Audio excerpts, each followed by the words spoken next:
मेरा नाम अमितेश है और मैं वेस्ट बंगाल का रहने वाला हूँ। ये कहानी करीब 5 साल पहले की है। उन दिनों मैंने कॉलेज के फर्स्ट ईयर में पढ़ा करता था। मेरा एक बेस्ट फ्रेंड था जिसका नाम देवाशीष था। वो भी हमारे घर के पास ही रहा करता था। हम दोनों बचपन के दोस्त थे और स्कूल में भी एक साथ पढ़ा करते थे। स्कूल के बाद कॉलेज में भी हम एक ही साथ कॉलेज में एडमिशन ले लिया। जहाँ हमारा घर था पहले उसके ठीक सामने एक बड़ा खाली मैदान हुआ करता था। वैसे तो वो मैदान पूरा खाली ही था, लेकिन उस मैदान में सिर्फ एक बिल्डिंग थी, वो भी पूरी नहीं बनी थी। बताया जाता है कि जब वो बिल्डिंग बन रही थी तो उस बिल्डिंग के मालिक की बेटी ने उस बिल्डिंग से कूदकर खुदकुशी कर ली थी। उसके बाद से उस जगह पर अजीब-गरीब हरकतें होने लगी थी, तो उस बिल्डिंग के मालिक ने वो बिल्डिंग अधूरी छोड़ दी और किसी और को बेच दी।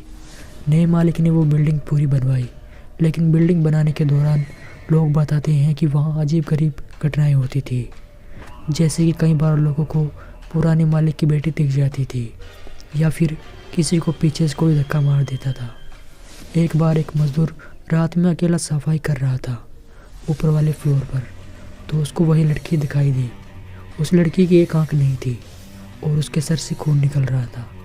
ये देख के वो बहुत डर गया और वहाँ से भाग निकला। अगले दिन उसने सबको ये बात बताई और बहुत तेज़ बुखार भी हो गया। आप बीती बताने के बाद कुछ घंटों बाद वो मज़दूर मर गया।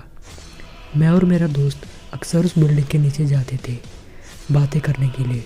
हम दोनों वहाँ बैठ के हंसी मजाक करते। एक दिन मैंने अपने दोस्त से बोला कि चलो 6ठी मंजिल पे चलते हैं, जहाँ से वो लड़की कूदी थी। मेरे दोस्त ने मुझको साफ मना कर दिया। मैंने भी उसका थोड़ा मजाक उड़ाया, ये बोल के कि तू डरपोक है। फिर थोड़ी देर बाद हम अपने घर चले गए। अगले दिन मेरे दोस्त देवाशीष ने मुझे फ़ोन किया और उसी बिल्डिंग के नीचे आने को कहा। उसने मुझे वहाँ बुलाया और कहा कि कहीं घूमने चलेंगे। मैंने उस बिल्डिंग के नीचे पहुँच गया। वहाँ देवाशीष नहीं था। मैं वहाँ मौजूद एक दुकान लोगों से पूछताछ की कि देवाशीष कहाँ है, तो उन्होंने बताया कि वो 3री मंजिल पर गया है।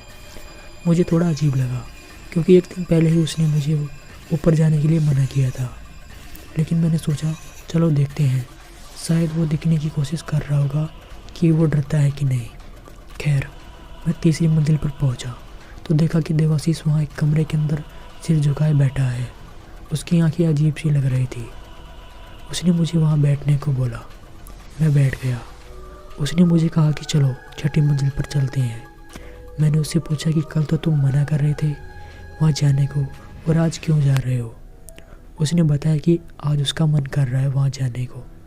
वह देखना चाहता है कि वहाँ कैसा कमरा है। मैं तैयार हो गया और हम दोनों ऊपर जाने लगे सीढ़ियों से। आगे आगे वो था, पीछे पीछे मैं।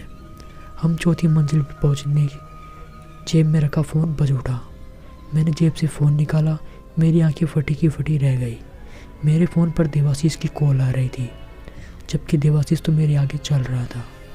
मैंने आगे चल रहे देवाशीष से पूछा कि उसका फ़ोन कहाँ है। उसने बताया कि उसकी जेब में। यह सुनकर मैं बहुत डर गया। मैंने उसको बोला कि मेरी मम्मी की कॉल आ रही है, मुझे नीचे जाना पड़ेगा बात करने के लिए क्योंकि यहाँ सिग्नल नहीं आ रहे। देवाशीष मेरे को ऊपर चलने के लिए फोर्स करने लगा, लेकिन मैं वहाँ से भाग के नीचे आ गया। नीचे आते ही मैं सीधा बिल्डिंग से बाहर निकल गया। नीचे पहुँचते ही मैंने देवाशीष की कॉल उठाई। उसने मुझे पूछा कि मैं कहाँ हूँ।